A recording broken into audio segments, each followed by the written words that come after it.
Pues Código, estamos en el primer programa para la transmisión en podcast, que es un poco la idea que tenemos ahora para conversar un poco más a profundidad con los entrevistados y saber algo más acerca de lo que están publicando, especialmente en el área de publicidad y marketing, ¿no? Nuestra primera invitada, de lujo, de hecho, es Cristina Quiñones, quien acaba de sacar Estrategia con Calle, con Planeta, ¿no? Planeta, de acuerdo. Con Payos Empresa, que es la línea. Es tu segundo libro, segundo hijo, digamos. Segundo hijo, sí. Bueno, un poco comenzar con las primeras ideas de cómo nace la idea de sacar un nuevo libro. Por ahí a veces uno tiene algunas cosas que se quedan pendientes, ¿no? En la publicación, las primeras publicaciones. El tema sigue siendo un poco los consumidores, insight. Veo que has profundizado varios puntos que lo vamos a ver más adelante. Básicamente, ¿a qué nace un poco la idea de una segunda publicación, ¿no? Qué interesante. Bueno, ante todo, Juan, gracias a ti y a Código por la entrevista. Me encanta, además me encanta que te hayas leído el libro y tus apuntes que lo estoy viendo. ¿Cómo nace la idea del segundo libro? Yo creo que yo siempre he tenido la idea de que un escritor tiene que escribir cuando le nace el interior, no cuando se lo pide. A mí siempre me decían, hace 5 años, porque yo he escrito el primer libro de Filmando la Mente Consumidora, me interesa que el segundo libro. Y yo decía, no voy a escribir. No voy a escribir cuando me lo pidan. Lo que voy a hacer es cuando me nazca, porque yo siempre he dicho, ¿no? Que en mi caso, yo no paro hijos, paro libros, ¿no? Entonces, para mí esto es un hijo y los hijos se engendran.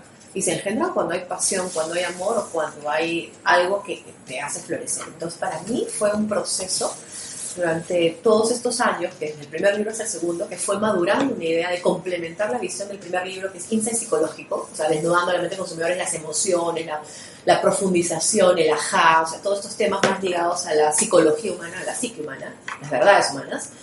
Y luego todos estos 5 años con los clientes en Consumer Club que nos desafiaban a conocer más de ciudades, hemos tenido más clientes internacionales en República Dominicana, Brasil, hemos estado trabajando fuertemente en Ecuador y Colombia, entonces y inclusive en ciudades, no mucho, el sur, Huancayo, Juliaca, hemos estado muy fuerte en Arequipa, en Cusco, en Puno. Entonces decíamos, wow, hay una realidad aquí que no necesariamente el mundo empresarial está tocando. Entonces yo me planteé, ¿cuál es el next step del insight psicológico? Y decía, bueno, es el insight cultural.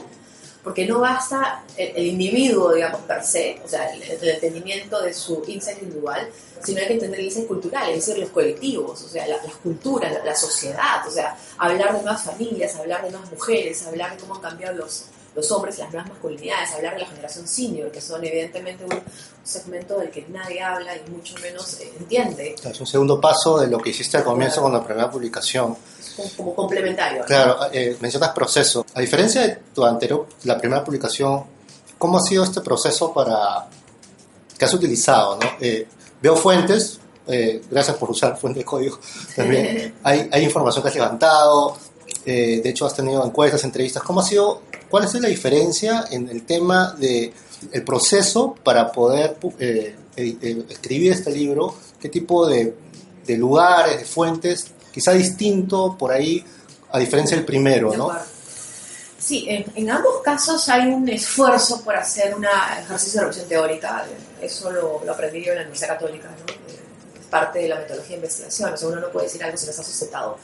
Y en este caso hay fuentes secundarias, evidentemente es toda la teoría del insight, libros sobre cultura, sobre marketing, Kotler me encanta mucho, branding cultural también.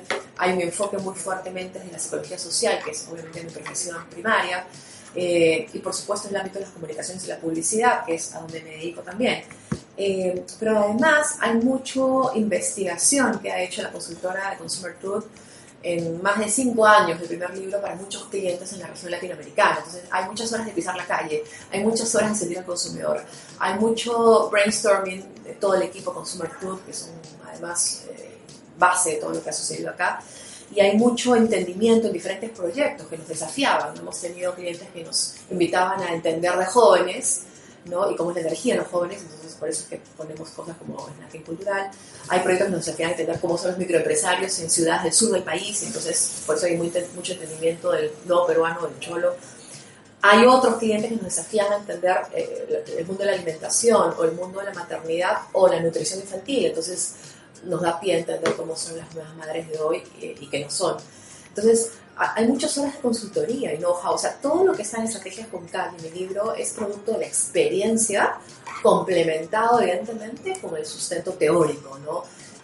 Pero yo soy una persona que, digamos, me dedico el 100% de mi tiempo a la consultoría, ¿no? Entonces, soy una profesora, me gusta la academia, pero sobre todo soy una doer, o sea, soy alguien que está haciendo cosas, no solamente reflexionando en términos abstractos, sino pisando la calle en tiempo real. Yo misma soy una persona que además me fascina el concepto de poder tener el contacto directo con el consumidor, ¿no? En la gran empresa donde yo vengo, en el mundo corporativo, en una posición de gerente, es porque a mí me faltaba la calle, o sea, y creo que ponerme en una posición de calle, de poder entrevistar a la gente, de irme, no sé, a las favelas, por ejemplo, en El Salvador de Bahía, en Brasil, o poder entender, por ejemplo, no sé, estar de grifera durante un día para entender cómo es el mundo de la estación de servicio, eso te da un insight y te da una intuición y te da una capacidad para poder conectar con la gente que probablemente no solo está en los libros y tampoco solo está en las tablas Excel, ¿no? En las estadísticas. Yo creo que hay que complementar un poco toda la parte del Big Data, que es muy importante, dicho sea de paso, con el Street Data, que es la calle, ¿no? Que además es la fuente principal de historias. Y dice, sin calle no hay insights, ¿no? Y sin calle no hay historias. Y además la estrategia comercial tiene que venir de las historias. Los temas los fuiste armando poco a poco, ya tenías una idea general, ya voy a hablar sobre un poco todo lo que he levantado de información estos últimos años, y comenzaste a, digamos, a catalogar por módulos. ¿Cómo fue? Claro, ¿qué tan diferente fue el resultado final de la idea original de este libro? Mira, es bien interesante. Mi modo de escribir es parte del blog. Yo tengo un blog en gestión y tenía varios artículos en gestión escritos en estos 5 años, desde el 2013, el Nuevo Ambiente Consumidor, hasta el 2018. Este libro fue escrito en un año, todo el 2018. Es más, yo le entrego a Planeta el monstruito del libro el 31 de diciembre de 2018, porque yo le había prometido a María Fernanda Castillo, la editora Planeta, que yo el 2018 terminé de escribir. Y te juro que lo hice el 31 de diciembre y le mandé y le dije, cumplí. Y religiosamente, todos los fines de semana le escribía, por lo menos un capítulo del libro. Entonces, muchas veces me basaba en los artículos que yo ya tenía en gestión, actualizándolos a la luz, evidentemente, de mi conocimiento actual y con una visión todavía exploratoria en mente. Es decir, yo sabía que quería hablar de cultura y sabía que quería poner los colectivos y el mindset, ¿no?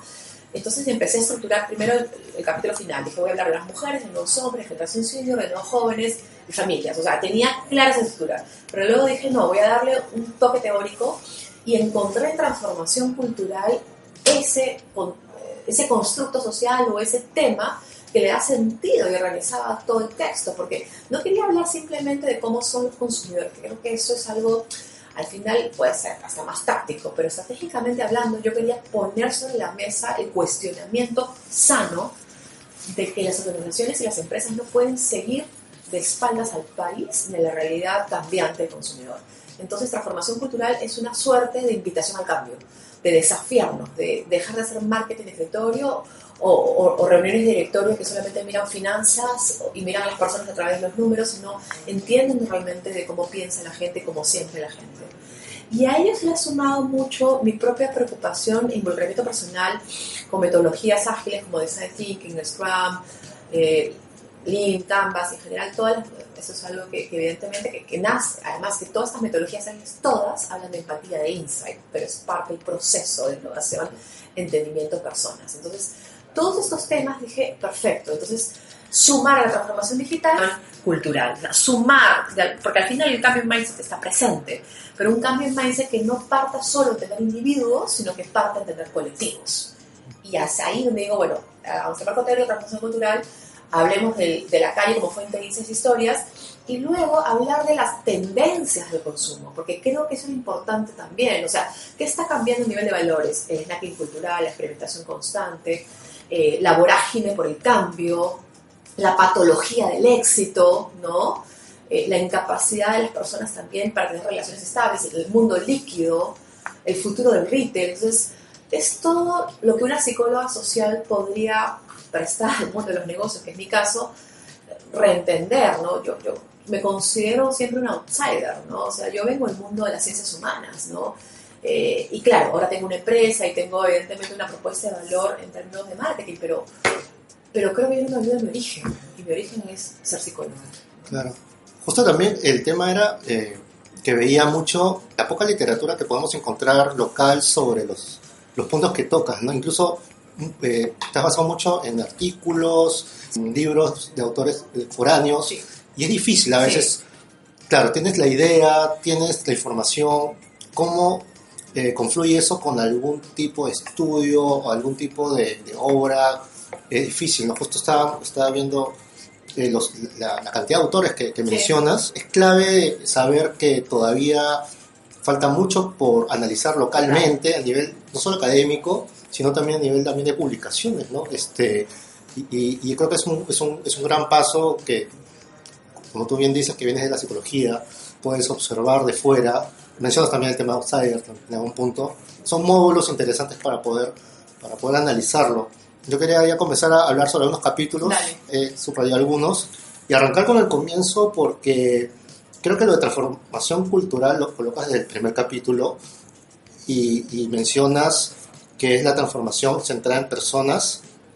Esto es como cuando uno tiene mucha información, está comenzando a hacer muchos artículos y descubre un insight, digamos, dentro de todo, independientemente de qué tipo de trabajo o consultoría realice.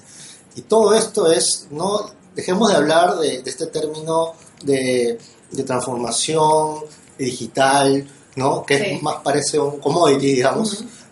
Y realmente el único problema aquí es entender que las personas ahora necesitan estar en el top of mind de todo proceso, ¿no? Y está bueno que en el primer capítulo comienzas todo se basa en lo que descubres que es la transformación cultural, que lo mencionas en el primer capítulo y también más adelante refuerzas un poco las ideas con los ejemplos. Luego hay un buen caso sobre la transformación digital, menciona sobre que no es un cambio de look, es un cambio social, como dice Roger López, ¿no? De acuerdo. Y hablas... Es boliviano, de hecho. Claro. Otro ejemplo más, claro, ¿no? Y aquí también el capítulo 1 habla sobre el reto está en crear un modelo de negocio pensado desde las personas que toman en cuenta los valores, motivaciones y comportamientos rutinarios de los clientes. Y más adelante, esto lo subrayé, la transformación de un mindset requiere una mirada de mayor alcance y de mediano plazo. Esto es importante porque creo que siempre estamos pensando en aquella publicación, aquel libro que me soluciona mi semestre, ¿no? O sea, buscar siempre salir rápido de una respuesta, y la respuesta no está necesariamente en los artículos, en los libros, sino simplemente está en lo que tú puedes encontrar con el tiempo. Eso es, como toda transformación requiere mucho tiempo. Mi idea era, o la analogía era, imaginemos que estamos en una oficina de ejecutivos y el área de finanzas comienza a hablar sobre los proyectos de la campaña, y luego uno comienza a hablar sobre este tema de la transformación cultural y te dicen, bueno, genial, pero necesito resultados para el fin de... Claro, entonces, ¿cómo, a partir de todas estas ideas, estas primeras ideas que estamos comentando, cómo insertar esta metodología de mediano plazo de cambiar la transformación que ahora se llama digital, pero en realidad como dice, cultural? ¿Cómo llegas a la mesa de los gerentes, digamos, o gerentes también, y dices, esto es lo que hay que hacer a mediano plazo? Y si te preguntan, ya, pero a corto plazo. Sí, esa es una muy buena pregunta. Creo que en el fondo cualquier tipo de transformación digital o cultural supone el cambio de mindset. Y como psicóloga sé que el cambio de mindset no se produce de la noche a la mañana. No existe, no es una realidad. Lo que sí puedes hacer es tener objetivos medibles en el corto plazo que, acumulándose en sucesos, pueda llegar evidentemente al nivel de transformación y ambición que uno pueda tener. Y lo primero que para mí supone en este ámbito de corto plazo, si lo podemos partir en esto en fases o secuencias, es por lo menos desnudar la mente. Y ahí viene el primer libro, ¿no? Para mí la primera fase es desnudar la mente, es quitar los paradigmas tradicionales, es decir, replantear lo que sabíamos, o poner qué sabemos, qué creemos que sabemos y que no sabemos en verdad, ¿no? O sea, este primer scope me parece sumamente importante, porque si no podemos hacer este trabajo honesto de cuestionamiento interno, jamás vamos a ir a una transformación. Entonces, ese para mí es el gran primer paso, ¿no? En Consumer Tool tenemos unas metodologías que nos permiten hacer como unos Sciences Lab para poder lograr ese efecto con técnicas psicológicas. Pero el segundo nivel tiene que ver con empatía, salir a la calle. No puede haber cambio y transformación si es que no hay contacto directo con consumidores reales en entornos reales. Es decir, y no tiene que salir pues el investigador o la consultora, tiene que salir el equipo del cliente, es decir, el ejecutivo de negocio, el gerente, o no sé, el responsable de la marca, el director de ventas, el gerente legal, el ejecutivo a cargo del negocio. O sea, tiene que ser la propia gente del negocio que tiene que hacer el trabajo de un insider, como digo yo, ¿no? O sea, tiene que sentarse, observar a las personas, interactuar con ellas, ser consumidor por un día, acompañarlas en una rutina, pero sobre todo identificar sus historias, ¿de acuerdo? No sus patrones de consumo, sus historias, y entender el estilo de vida del ser humano que está detrás. Eso es el segundo step. Y el tercer step en esta línea de nuevas la mente, empatía, tiene que ver con plantear evidentemente ya algunas ideas, evidentemente, de innovación o de generación de valor a partir de los insights detectados en la empatía. Y eso supone mucho, mucho trabajo de thinking estratégico, ¿no? Trabajando directamente con los clientes, desafiándolos un poquito, apoyándolos y cuestionando, porque lo que yo creo que falta en las organizaciones es cuestionamiento. Generalmente son instituciones estáticas. Y ojo, para mí la innovación no tiene que ver con un departamento de innovación, y cualquier persona seria que conoce innovación te lo va a decir, ni de una persona. O sea, no se trata de traer a una lumbrera, un gurú, no sé, en fin, ¿no? O un proyecto, una metodología, ninguna va a hacer nada si es que no hay un proceso transformacional en el equipo. Y digo el equipo más allá del equipo de innovación. Me refiero, para mí funciona top-down, ¿ya? O sea, todos los equipos de transformación donde he participado es si el gerente está metido en el tema, no compra la idea y no de alguna manera la defiende, no funciona. Por eso es que cuando hacemos los workshops en Consumer Tools siempre invito a que las cabezas sean las primeras que Lima y hagan este proceso también de contacto cultural, ¿no? Por eso, este proceso cultural. Ahora mencionas la palabra empatía y también muy al comienzo del libro das un buen ejemplo, ¿no? Que a la rapidez de los procesos que uno puede tener necesitas calidez y por ello quizá mucha gente, como dices en el ejemplo de los giros bancarios, prefiere todavía ir a las oficinas o a las ventanillas Sí. a ver a una persona y explicarle sus problemas que hacerlo, digamos, en una app. Todavía es un cambio que identificas que poco a poco se está dando, ¿no? Ahora yo tengo una idea que quizás nos hemos acostumbrado mucho a reclamar frente a una persona. Y la tecnología a veces hace que no puedas reclamar, simplemente agarras y colocas tu inconveniente y luego hay una respuesta automática, ¿no? Suele haber mucho en los servicios públicos, sí, ¿no? claro. Y privados, ¿no? Que es, manda tu correo, Claro. ¿no? Entonces uno dice, bueno, este sistema no me está ayudando para resolver mis problemas del día, ¿no? Entonces yo prefiero ir a hacer mi cola y encontrarme con alguien conocido o alguien que pueda decirle, ¿sabes qué? Yo tengo este problema. Por ejemplo, un atajo, con esta idea muy latina, quizás de no sabes quién soy yo, que tú tienes que hacerme esto antes que los demás. Entonces, eso también es un gran prejuicio Sí. que es muy difícil a veces para nosotros, los latinos, a veces, entender que para todos somos iguales, ¿no? Entonces, eso también es algo que hay que ir cambiando, ¿no? No, yo creo que totalmente, o sea, si hablamos de transformación cultural, involucra también la responsabilidad ciudadana, ¿no? Porque finalmente no se trata de las empresas simplemente, sino que los ciudadanos son los primeros en que botan la basura y no cuidan el barrio de la ciudad, son los que mean en cualquier esquina, son los que evitan el pago de impuestos, son los que de alguna manera conducen combis con papeletas sin pagar, o sea, tenemos todos una responsabilidad, creo, y la transformación cultural empieza justamente con valores, ¿no? Valores de cambio, y esos valores de cambio se dan en la medida que podamos ser conscientes de que somos nosotros actores principales de ese cambio y no necesariamente entes pasivos. Y lo digo también en el mundo empresarial, ¿por qué? Porque muchas veces encontramos empresas que siempre dicen que el consumidor es el problema, cuando el problema probablemente está adentro, ¿no? O está en el medio de ambas cosas.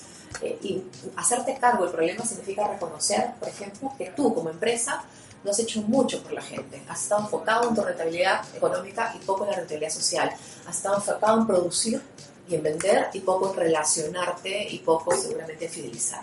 muchas empresas se dedican a vender y pocas al postventa, ¿no? O sea, el postventa es como que, ay, no, costo incremental, no, ¿sabes qué? Vendo el departamento y luego me olvidé si le fue mal, si todo le fue bien, si tuvo un problema. Es más, lo veo como un problema, lo veo como queja y empiezo a... En lugar de mirar la queja y el reclamo como más bien aprendizaje, Bill Gates te decía, un consumidor satisfecho es tu mejor fuente de aprendizaje. Y yo creo que el hater, el troll, puede ayudarte muchísimo, ¿no? Yo creo que las redes sociales siempre es esto, ¿no? O sea, ¿tú quieres quedarte con la parte negativa o quieres más bien darle la vuelta y reflexionar, ¿no? Entonces, creo que mirar la satisfacción como fuente de valor puede ser, inclusive, hasta más saludable. Ahora, de hecho, eso está muy relacionado con esta dicotomía entre pensamiento líquido con el orden de las cosas, ¿no? Nosotros no tenemos necesariamente un pensamiento líquido desde que salimos a la calle. Siempre pensamos ya a qué hora pasa el auto, a qué hora tengo que estar en la oficina, ¿no? Siempre en números, en cantidades. Y esto lo llevas a un interesante ejemplo de por qué la gente en los estudios dice que le gusta A y cuando sale el producto no lo compra y es un fracaso. Y mencionas esta historia conductivista, ¿no? De todo lo que puede pasar. Esto me recuerda mucho, justo lo anoté porque yo recuerdo mucho los refuerzos del reforzamiento positivo, ¿no? De Kinder. O sea, sí. Todo lo que uno dice que quiere, ¿por qué lo hace? Porque va a recibir un beneficio, sí. ¿no? El refuerzo positivo o negativo, esto de los descuentos, ¿no? Sí, claro. La gente prefiere el descuento, claro, contra el precio original que ya nadie coloca, Sí. y espera el descuento y todo se basa en recompensa o castigo, ¿no? Si no llegaste, castigo, De ¿no? acuerdo. El inicio del libro también senta ciertas bases de toda la experiencia y todos los estudios relacionados al conductivismo, que supongo que es parte de una corriente que, digamos, entendiendo bien, es bastante más acorde a lo que tú vas, ¿no? No sé si es necesariamente la sigues tan a pie de la letra, pero...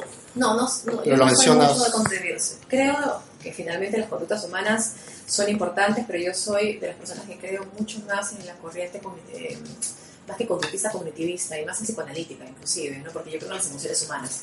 El conductismo puro y duro asume que hay acción-reacción, ¿no? Estímulo, reflejo. Yo creo que hay una caja negra del consumidor que procesa eso, no es que haya zanahorias todo el tiempo para salivar, como los perros de Pavlov, ¿no? Yo creo que puede haber un superproducto que te pueda hacer salivar, pero si el procesamiento de la información, no, este producto es para mucha gente más joven, este producto no es de un empresario que no es muy santo, entonces probablemente no salive, ¿me dejo entender? Entonces sí creo que hay justamente lo que se llama la ventaja invisible, ¿no? Es decir, la capacidad de entender el intangible, que a veces es más difícil de entender por un empresario y por el mundo de los negocios. ¿Por qué? Porque suele medirse más que entender. Suele de alguna manera ser experimentos más cuantitativos que están bien para tener como una idea de lo que la gente prefiere, pero a veces hacemos poco esfuerzo por darle color a ese número, interpretarlo mejor o cuestionarlo inclusive, ¿no? Entonces nos quedamos con los famosos indicadores de KPI de cómo la gente compra, cuánto compra, cómo compra, dónde compra, y tienes como que y piensas que eso es entender a la gente. Por eso que yo en mi libro, y la primera frase que me invitó a escribir ese libro es: ¿quieres conocer a tu consumidor? ¿Dónde esperas conocerlo? ¿En la tablet Excel? Pisa la calle, ¿no? Y esto es un cuestionamiento que me ha pasado muchísimo, o sea, y te digo, yo soy de las personas que he sido siempre outsider desde que estaba estudiando psicología, porque la Universidad Católica además es una formación de psicología humanista, dedicada. Entonces yo en la empresarial claramente era la prostitución de la psicología, siempre, ¿no? Y luego cuando estuve trabajando ya en Kraft, en la empresa de alimentos, como pisar la calle, invitar a mis ejecutivos a vivir 3 días en lugares de bajos ingresos, era la subversiva, ¿no? Psicóloga subversiva que no me dejaba trabajar, ¿no? En lugar de estar haciendo yo mi trabajo, tenía que estar empatizando con la gente, ¿no? Y ahora mismo, de alguna manera, ¿no? Ya en el mundo empresarial me ha tocado ser parte de algunas reuniones de directorio, algunas reuniones gerenciales, y claro, probablemente somos pocas las mujeres en ese tipo de reuniones. A veces nuestros puntos de vista son bulleados o no tomados en consideración. Sí, ¿no? La sensibilidad, la empatía, la emoción, ponle un número, pues, Cristina, ¿no? ¿Cómo lo como? ¿Qué resultado me da esto? Hay un cuestionamiento muy puro y duro, ¿no? Y creo que no nos damos cuenta que finalmente nos dirigimos a personas y que si no hay satisfacción de las personas y si no hay relación con las personas, el negocio se cae. Y esa sensación de muleo que tenemos las mujeres es un poco el bullying a las ciencias humanas también. Uh-huh. Claro, de hecho la teoría económica también ahora está abrazando un poquito más el tema de los errores de juicio, ¿no? Pero esto, traducirlo a veces en un área de financiera, necesitas un poco abrir un poco la cabeza, ¿no? Ahora, de los capítulos a destacar, bueno, a la mitad del libro más o menos, comencé a dar una idea que también lo que quieres hacer es explicarle entre líneas y a veces de forma concreta cuáles son las diferencias entre qué es un insight, de la diferencia de una intuición, un simple prejuicio, o incluso las analogías cerradas que son a veces mucho de, bueno, yo estuve en la calle y vi esto y por lo tanto supongo que también va a ser lo mismo para el producto y al final a veces hay casos, ¿no? Creo que también parte de la publicación es poco a poco ir evangelizando un poquito más y con ejemplos concretos sobre las diferencias. En realidad, no toda intuición necesariamente es un insight, ¿no? Creo que eso es algo interesante poder verlo, ¿no? Y no todo prejuicio necesariamente va a terminar siendo un insight. Creo que tiene que ver mucho con lo que vemos de fuera. Creo que la palabra outsider funciona muy bien para muchos de los ejemplos porque es una mirada no del marketing, sino de la psicología. Y todas las veces que has hecho levantamiento de información, como que te dices, hay que ver un poquito más distinto, ¿no? Inicialmente fue digamos, un primer paso, explicar de forma concreta cuál es conceptualizar. Sí, y en el primer libro eso es como más claro inclusive, ¿no? Desnuda consumidor era la psicóloga metida al mundo del marketing y que sentía que la palabra INSE estaba prostituida. Y claro, yo soy psicóloga y defiendo el INSE, pero el INSE nace en la psicología, ¿no? Nace en la Gestalt y el psicoanálisis. Son dos corrientes. La Gestalt lo que hace se llama la reestructuración cognitiva, ¿no? Cuando tú pones un mono que quiere coger unos plátanos del techo y el mono encuentra que puede agarrar un palo y recoger los plátanos y encuentra que el problema estaba no en el acceso de su mano al plátano, sino en el uso del instrumento, reconfigura el problema y eso es un insight, es el ajá, es la manzana en Newton diciendo encontré la solución al problema porque hay una forma de pensamiento lateral que te invita a pensar distinto, ¿no? Es cambio de mindset. Y por el lado del psicoanálisis, el insight tiene que ver con la conciencia de la enfermedad, es decir, cuando yo encuentro por qué estoy mal, o sea, todos sabemos que tenemos que ir al psicólogo, pero no sabemos por qué, y justamente necesitamos un profesional que nos ayude a entendernos y entender por qué me siento deprimido, por qué me siento ansioso, por qué siento que estoy peleado con el mundo, no lo sabemos. El psicólogo y las conversaciones y la terapia nos ayuda a entender, ajá, sí, pues tengo problemas con la autoridad, tengo una fobia a esto, entonces estos elementos psicoanalíticos muy profundos de hurgar en las emociones humanas es encontrar la base y el origen del malestar psicológico traducidos en el mundo empresarial dan origen al insight que conocemos en el marketing, pero tiene un origen en la psicología. Entonces, cuando yo empecé a trabajar hace 10 años en el mundo del marketing, o sea, con mi propia compañía, dije, bueno, vamos a tratar de poner o defender el punto de vista de un psicólogo, ¿no? Que creo que además es el punto de vista humano, ¿no? Además, te lo digo, o sea, yo he estudiado un MBA también, ¿no? Y lo estudié adrede. Pude estudiar algo en psicología, pero quise estudiar algo que probablemente me resultaba muy difícil, porque era entender justamente la mentalidad más paradigmática o ciertamente el mundo empresarial que es más predecible, certera, lógica, secuencial y lineal. 1 y 0, no hay quebrados. Blanco y negro, no hay grises. Respuesta correcta e incorrecta, no hay matices. Y la subjetividad y la complejidad son las armas típicas del psicólogo, porque no existe loco o cuerdo, existe normalidad y es una curva, ¿no es cierto? Entonces, al entender eso dije, ¿por qué tenemos que segmentar a la gente por A, B, C, D solamente? ¿Por qué tenemos que hablar de repente de ciertos hábitos, actitudes o estilos predeterminados? ¿Por qué no podemos ver más bien la complejidad, la riqueza y la profundidad? ¿No? Eso me invitó a encontrar en los insights una fuente de valor. Y claro, ya formando mi propia compañía, sentí que mi rol en Consumer Truth no era simplemente hacer consultoría en Insight, sino mi rol era desnudar la mente.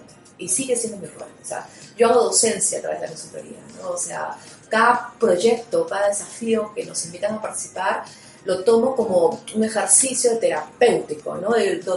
Donde mi preocupación principal no solamente está en el insight del cliente, sino en el ajá de la propia organización.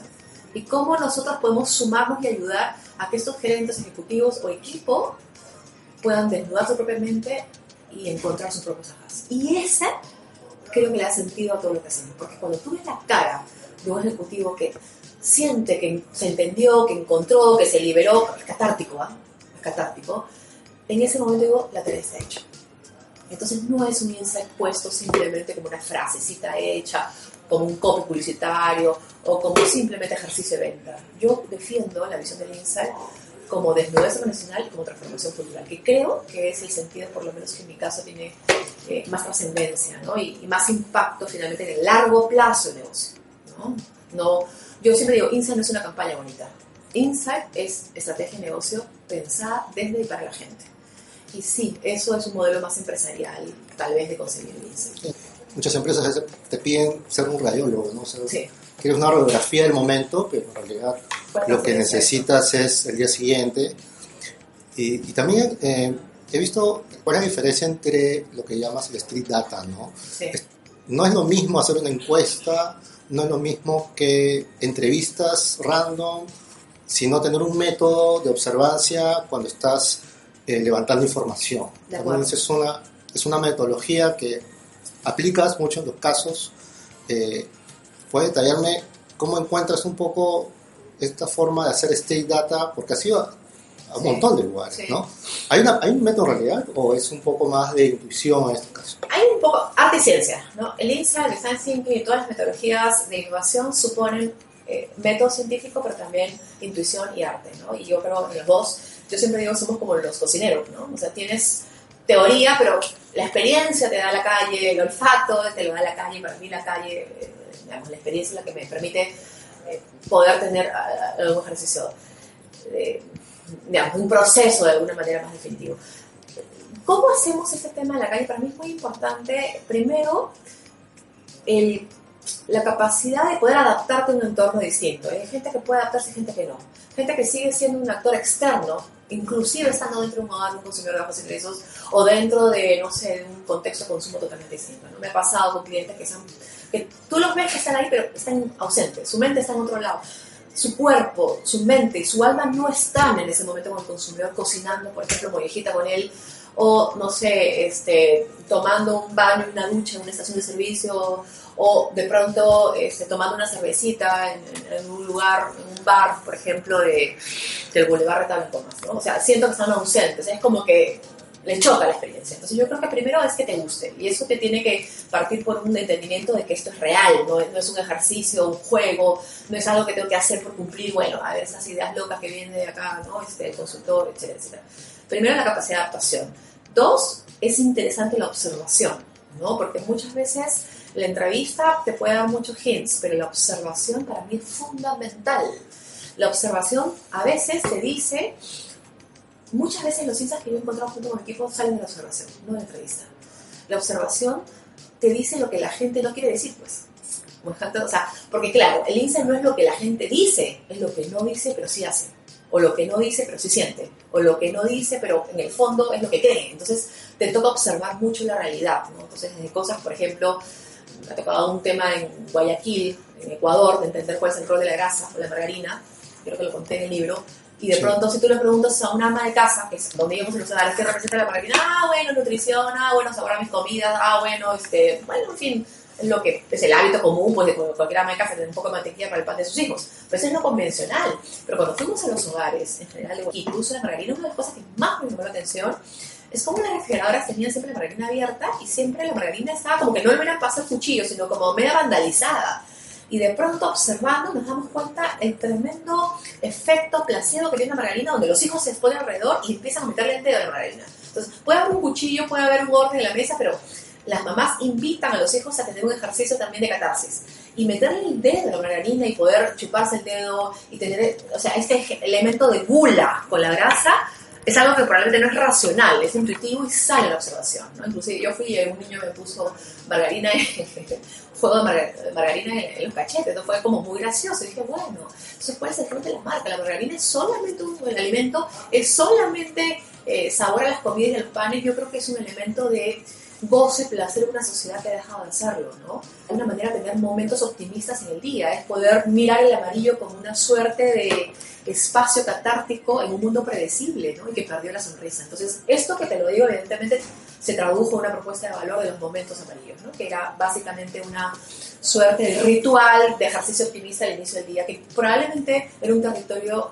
optimismo mejor que grasa, ¿no? En términos estratégicos y de negocio, ¿no? También creo que mencionas el ejemplo de Salvador, esta forma de desconstruir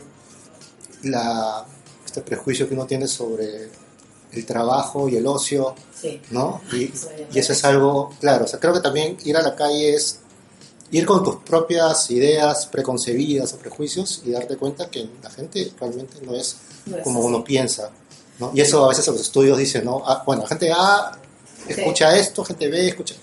Y no es así. No. Y es lo complicado de una sociedad como la nuestra también, ¿no? El Salvador de Bahía, por ejemplo, en Brasil, tenía que entender un poco el concepto de bebidas de consumo masivo.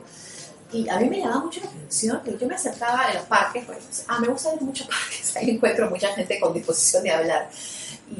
Y claro, en Lima tú te vas a un parque y probablemente la gente te mira, pues, oye, ¿qué te pasa? ¿No? Eres marca, ¿me quieres vender algo? O sea, hay mucha agresividad, ¿no? O sea, en cambio en Salvador de Bahía, la gente feliz, se sentaba, se tomaba su limonada y te abrazaba. Yo, aunque me abracen, soy muy cariñosa con mi familia, pero es que no era... O sea, el limeño vive en una ciudad de 10 millones de habitantes y es muy agresiva, es la ciudad de la Lima de la Chapatocombi, ¿no? Y claro, este es Salvador de Bahía, evidentemente estamos hablando de un lugar turístico que sería como Máncora, ¿no? Algo por el estilo. Entonces, obviamente la gente tiene esta capacidad, gentileza genera gentileza, es una frase que usan mucho los bahianos para hablar de la amabilidad. Entonces, yo decía, bueno, ¿cómo esto se traduce en una propuesta de alegría diferente? Si yo tengo que vender finalmente bebidas gaseosas, pues probablemente pueda hablar del efecto contagio de la alegría, ¿no? O sea, el efecto viralizador de la alegría que finalmente supone la alegría compartida. Pero estos insights surgen cuando yo estaba pisando en la calle junto con mi equipo, recibiendo los abrazos de la gente. O sea, no se me hubiera ocurrido leyendo una estadística o probablemente simplemente escuchando la opinión pues en una encuesta. O sea, por eso te digo, complementar. Ojo, yo no creo en la exclusión. El Big Data sí importa, pero el Big Data también. La encuesta importa, por supuesto. La data también. Es más, los insights parten de eso, ¿de acuerdo? De una exploración numérica, una exploración de negocio, de reportes sectoriales. O sea, toda la parte de hard data es el primer paso del insight. Pero de ahí al cuestionamiento, de ahí a la calle, de ahí a sudar el jamón, como yo digo, y a entender las historias.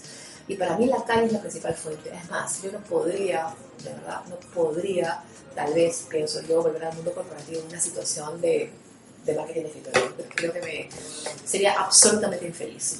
A mí la calle me encanta porque la calle para mí es una metáfora de acción constante, contacto con la gente, ¿no? Y como psicóloga y como insider, para mí la calle es una invitación al cambio. Por eso yo siempre digo, este libro no es un libro, es una invitación al cambio. Es una invitación al cambio ¿en dónde? En las reuniones de directorios, en las mesas de gerencia, en las reuniones de negocio, donde seguramente la palabra emociones, intuición, debe ser una de las cosas que no necesariamente se entienden bien o probablemente se bulean también, ¿no? Tienes muchos capítulos en donde creo que el tema principal son las nuevas formas de entender la sociedad. Hay una sección, hay un capítulo sobre el mundo retail que es interesante, también sobre el mundo de los inmuebles, poco analizado, todavía muy, digamos, acción-reacción, ¿no? Precios, ubicación, pero hay cosas mucho más profundas. Hay un capítulo que sí es interesante sobre las nuevas mujeres, creo que es bastante amplio. Sí. Y siento que en realidad acá tranquilamente puede salir hasta un solo libro de este capítulo. Me parece que es... Que fue el primero que escribí. Sí, que es realmente... Tiene un montón de temas. De hecho, da para hablar bastante sobre el punto, pero creo que el concepto principal es muy difícil ahora catalogar un tipo o tipos de mujeres. Creo que eso... En tiempo real las cosas van cambiando, el mundo está cambiando mucho más rápido en algunos lugares. Y no todas las mujeres quieren lo que todas las marcas creen que quieren, y creo que la gran mayoría de las marcas todavía están pensando en la publicidad de 3 o 4 tipos de mujeres, y es muy difícil hacer una tipología, ¿no? Y creo que este capítulo también está conectado mucho con el de nuevas familias, porque habla sobre también familias, aparte de la familia nuclear, que siempre aparece en televisión, ¿no? Con el perro y todo.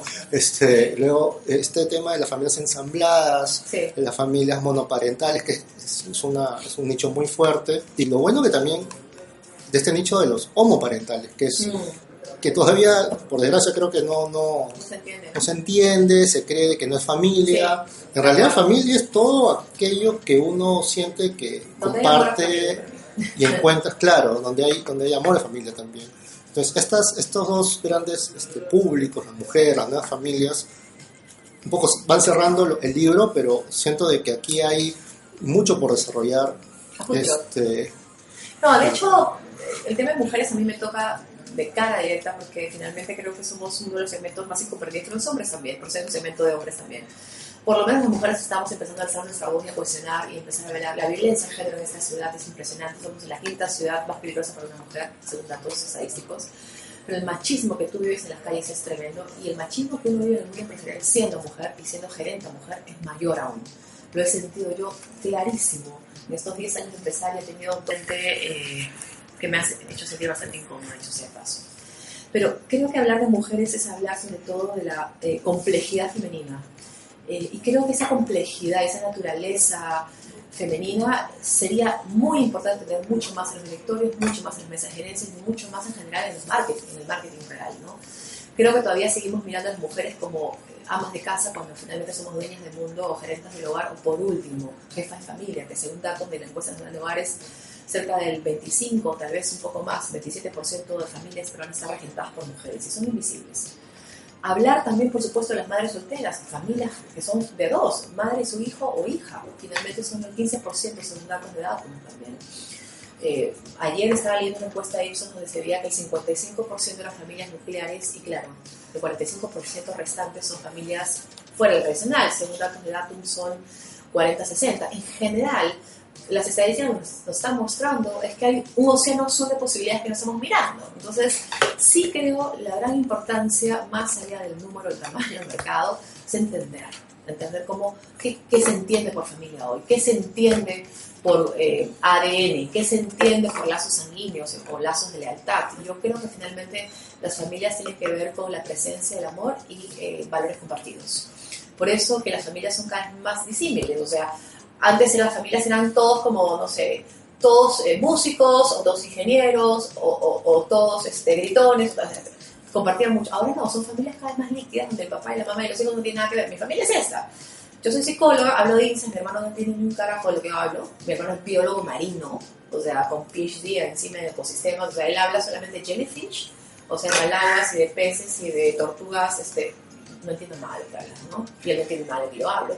Mi madre es artista plástica, especialista en pintura, entonces su mundo es emociones, es arte, y mi padre es ajedrecista profesional, entonces su mundo es el tablero de los 54 cajes, la estrategia ligada a la competencia, al juego ciencia y la estrategia.